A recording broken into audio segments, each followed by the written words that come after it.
8 Laboratory Sampling and Aliasing. In this experiment, we will going to simulate on how a continuous time signal becomes a discrete time signal through sampling. And we observe what happens when we don't follow the proper sampling rate, which lead to aliasing.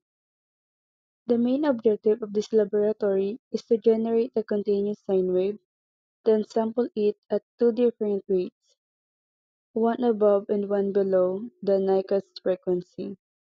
By doing this, we can see the clear difference between power sampling, where the signal looks accurate, and undersampling, where the signal becomes distorted or appears lower. And that's aliasing.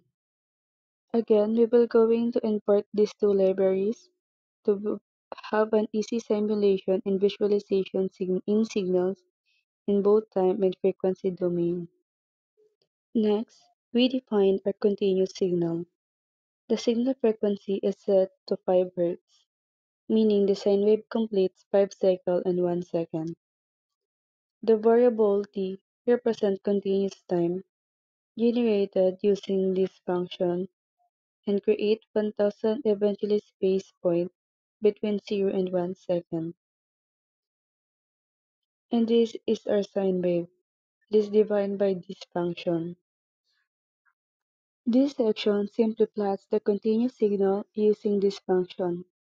The result is a smooth sine wave oscillating at 5 Hz, representing an ideal analog signal.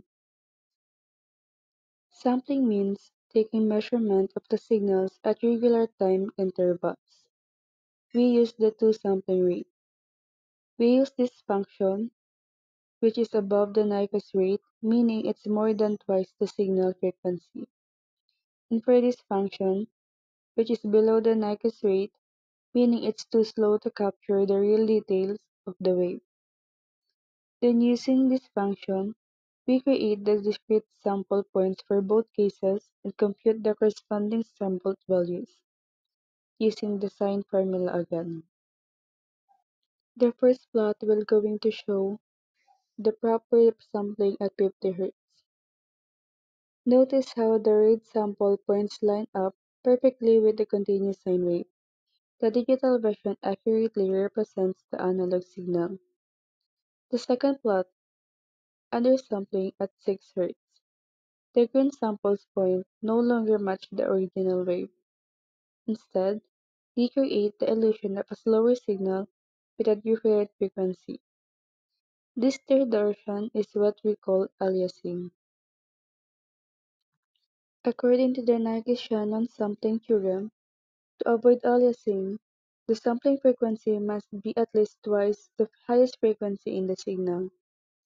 In our case, since the signal frequency is 5 Hz, the minimum sampling frequency should be 10 Hz. When we sampled at 50 Hz, the condition was satisfied and we get perfect digital copy. But when we use 6 Hz, which is below Nyquist rate, the aliasing occurred. The signal appears slower or distorted because the samples are not dense enough to represent the original waveform correctly. From the result, we observe that at 50 Hz sampling, the sample points capture the signal shape perfectly, showing accurate frequency and amplitude.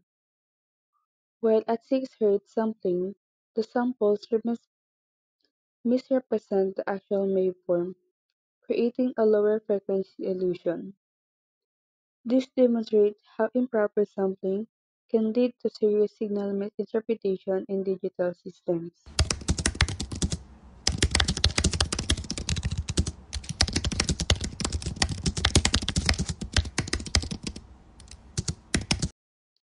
In conclusion, sampling rate affects signal accuracy.